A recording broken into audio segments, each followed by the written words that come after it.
Hello दोस्तों, स्वागत है आपका क्रेजी ब्रेन स्टडी पॉइंट 24/7 में। दोस्तों, आज का हमारा लेक्चर होने वाला है सौर मंडल में पृथ्वी। जी हाँ दोस्तों, आज हम एनसीईआरटी बुक को जो कि सौर मंडल में पृथ्वी पहला हमारा लेक्चर है, इसको पॉइंट वाइज अच्छे से करते हुए चलेंगे। ठीक है दोस्तों, तो आइए चलते हैं हम आज के इस लेक्चर पर।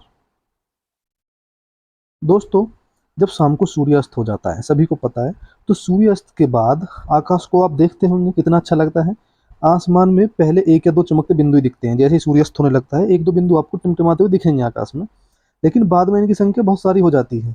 आप इनकी गणना नहीं कर सकते, इतनी इनकी संख्या हो जाती है। संपूर्ण आकाश छोटी छोटी चमकदार वस्तुओं से भर जाता है। जी हाँ, जिनमें से कुछ चमकीले होते हैं, जी बिल्कुल, कुछ तो चमकीले होते हैं, एवं कुछ धुंधले होते हैं। कुछ तो ज़्यादा चमकते हैं, कुछ जो है थोड़े से धुंधले चमकते हैं।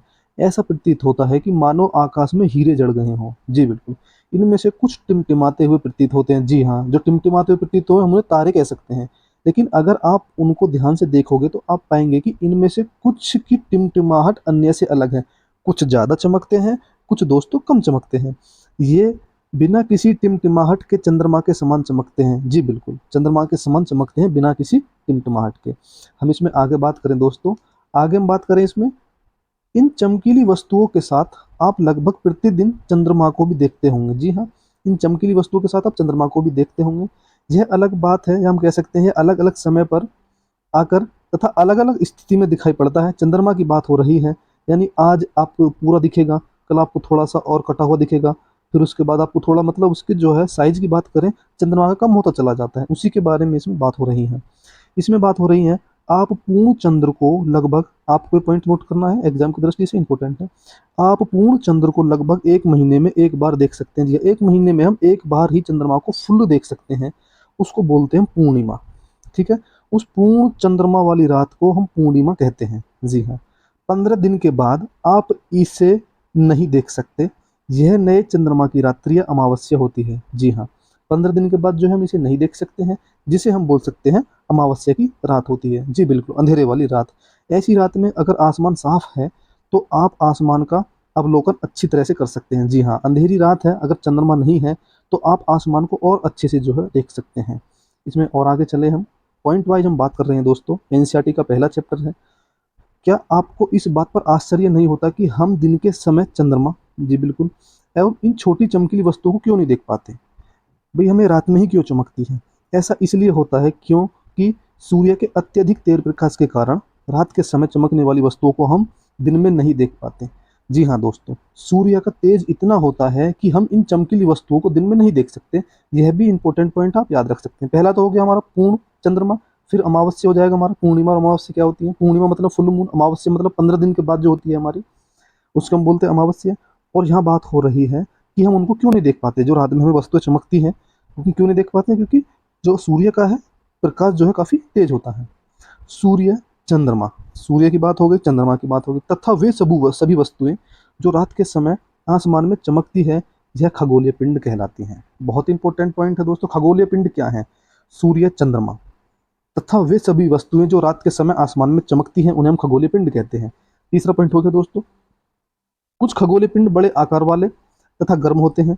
ये गैसों से बने होते हैं। इनके पास अपनी ऊष्मा तथा प्रकाश होता है, जिसे वे बहुत बड़ी मात्रा में उत्सर्जित करते हैं। बहुत इंपॉर्टेंट पॉइंट है दोस्तों।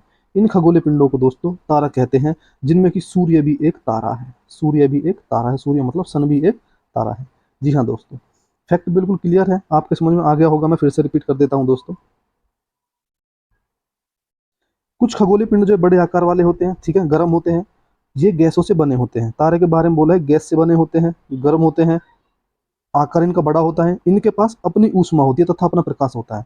इंपॉर्टेंट फैक्ट है, तारों के पास अपनी ऊष्मा तथा अपना प्रकाश होता है, जिसे वे बहुत बड़ी मात्रा में उत्सर्जित करते हैं। ठीक है, उत्सर्जित करते हैं बहुत बड़ी मात्रा में। इन खगोलीय पिंडों को हम क्या कहते हैं? तारा, जिनमें कि सूर्य भी एक तारा है। और चंद्रमा की बात करें, चंद्रमा एक उपग्रह है। हम इसमें आगे चलते हैं दोस्तों। रात के समय चमकते हुए अनगिनत तारे, रात के समय में चमकते हुए अनगिनत तारे सूर्य के समान ही हैं। जी बिल्कुल, जैसे सूर्य दिन में जो है बहुत ज़्यादा प्रकाश जो है देता है सभी को, उसी प्रकार रात के समय जो चमकते हुए अनगिनत तारे सूर्य के समान है, क्योंकि सूर्य भी एक तारा है।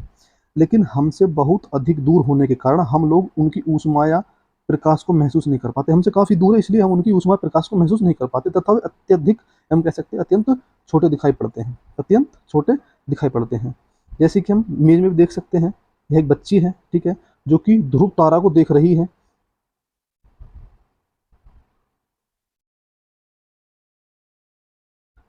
जो कि ध्रुव तारे को देख रही है, काफ़ी दूर है। इसको हम देखें फैक्ट वाइज कैसे पढ़ेंगे और आगे। आपने अवश्य ध्यान दिया होगा कि कुछ दूरी से देखने पर सभी वस्तुएं छोटी दिखाई पड़ती हैं। अत्यधिक ऊंचाई पर उड़ रहा हवाई जहाज कितना छोटा दिखाई देता है। जी हाँ, अगर हम किसी चीज को थोड़ी सी दूरी से देखेंगे तो हम जिस चीज को देख रहे हैं वह हमको छोटी दिखाई देगी। बिल्कुल क्लियर है।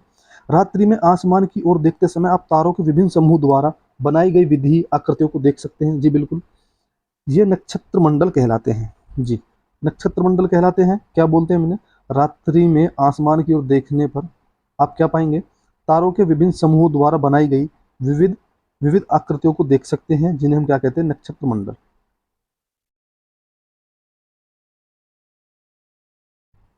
ये नक्षत्र मंडल कहलाते हैं अर्सा मेजर, और एक है बिग बियर। इसी प्रकार का एक नक्षत्र मंडल है, बहुत आसानी से पहचान में आने वाला नक्षत्र मंडल है सप्तऋषि। सप्तऋषि हम कह सकते हैं, सप्तऋषि तारामंडल भी है। यह 7 तारों का एक समूह है जो कि नक्षत्र मंडल अर्सा मेजर का भाग है। ठीक है, नक्षत्र मंडल है, ठीक है, उसमें एक अर्सा मेजर है जिसका भाग है हमारा सप्तऋषि। अपने परिवार या पड़ोस में किसी बड़े व्यक्ति से कहिए कि वह आपको आसमान में और अधिक तारों, ग्रहों तथा नक्षत्र मंडल को दिखाए। आप प्रैक्टिकली देख सकते हैं 7 तारों के समूह को, ठीक है, जो कि आसानी से हम उसे देख सकते हैं। 7 तारों का समूह आप इस इमेज में देख सकते हैं, 1 2 3 4 5 6 7, जो कि 7 तारों का समूह है हमारा। ठीक है, जिसे हम कहते हैं क्या, सप्तऋषि। सप्तऋषि यानी तारों का समूह, 7 तारों का समूह, सप्त मतलब 7। प्राचीन समय में लोग रात्रि में दिशा का निर्धारण तारों की सहायता से करते थे। उत्तरी तारा यानी उत्तर दिशा को बताता है, इसे ध्रुव तारा भी कहा जाता है। जी हाँ दोस्तों, ध्रुव तारा हम किसे कहते हैं, उत्तरी तारे को, जिससे हम पता लगाते थे प्राचीन समय में कि अब क्या टाइम हो रहा है, यानी समय का आकलन करते थे हम ध्रुव तारा से। इसी कारण हम इसे क्या कहते हैं, उत्तरी तारा। यह आसमान में हमेशा एक स्थान पर रहता है, ध्रुव तारा स्थिर रहता है। हम सप्तऋषि की सहायता से ध्रुव तारे की स्थिति को जान सकते हैं। जी हाँ, जो 7 तारों का समूह है उसकी सहायता से हम ध्रुव तारे को हम देख सकते हैं। इमेज में आप देख सकते हैं, मैं फिर से दिखा देता हूँ आप एक बार। यह 7 तारों का समूह है दोस्तों, ठीक है, और हम इसको देख सकते हैं। इसके ऊपर जस्ट हमारा कौन सा, ध्रुव तारा, ध्रुव तारा।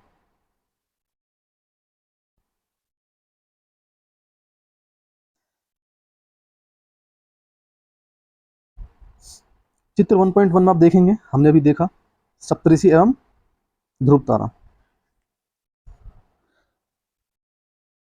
सप्तऋषि मंडल के संकेतक तारों को आपस में मिलाते हुए एक काल्पनिक रेखा खींची जाए एवं उसे आगे की ओर बढ़ाया जाए तो यह ध्रुव तारे की ओर इंगित करेगी। जी हाँ बिल्कुल, हमने इमेज में आपको बता दिया है। कुछ कुछ खगोलीय पिंडों में अपना प्रकाश एवं ऊष्मा नहीं होती। जी बिल्कुल, वे तारों के प्रकाश से प्रकाशित होते हैं, ऐसे पिंड ग्रह कहलाते हैं। देखिए दोस्तों, यह ग्रह की जो है डेफिनेशन है, ग्रह क्या है, यानी इनमें अपना प्रकाश नहीं होता, अपनी ऊष्मा नहीं होता, जो कि सूर्य या मैं कह सकता हूँ तारे के प्रकाश से प्रकाशित होते हैं, उन्हें हम ग्रह कहलाते हैं। काफी इंपॉर्टेंट है। ग्रह जिसे अंग्रेजी में प्लानिट कहते हैं, ग्रीक भाषा के प्लेनेटाई शब्द से बना, जिसका अर्थ होता है परिभ्रमक अर्थात चारों ओर घूमने वाला। कितना इंपॉर्टेंट पॉइंट है दोस्तों, परिभ्रमक। पृथ्वी जिस पर हम रहते हैं यह एक ग्रह है। यह अपना संपूर्ण प्रकाश एवं ऊष्मा सूर्य से प्राप्त करती है, जो पृथ्वी के सबसे नजदीक तारा है। पृथ्वी को बहुत अधिक दूरी से, जैसे चंद्रमा से देखने पर यह चंद्रमा की तरह चमकती हुई, या हम कह सकते हैं कि चंद्रमा की तरह चमकती हुई प्रतीत होगी। देखिए मैं एक बार इसको दोबारा समझा देता हूँ। देखिए, ग्रह की डेफिनेशन आपको पता लग गई है कि इनमें अपना प्रकाश और ऊष्मा नहीं होती। इतना समझ में आ गया। इन्हें हम ग्रह कहते हैं। ग्रह को हम प्लानिट कहते हैं अंग्रेजी में, और ग्रीक भाषा में हम कहते हैं प्लेनेटाई, जिसका अर्थ होता है परिभ्रमक अर्थात चारों ओर घूमने वाला। यानी ग्रह जो है चारों ओर घूमते हैं, किसके, सूर्य के। इतना आपको आइडिया होगा।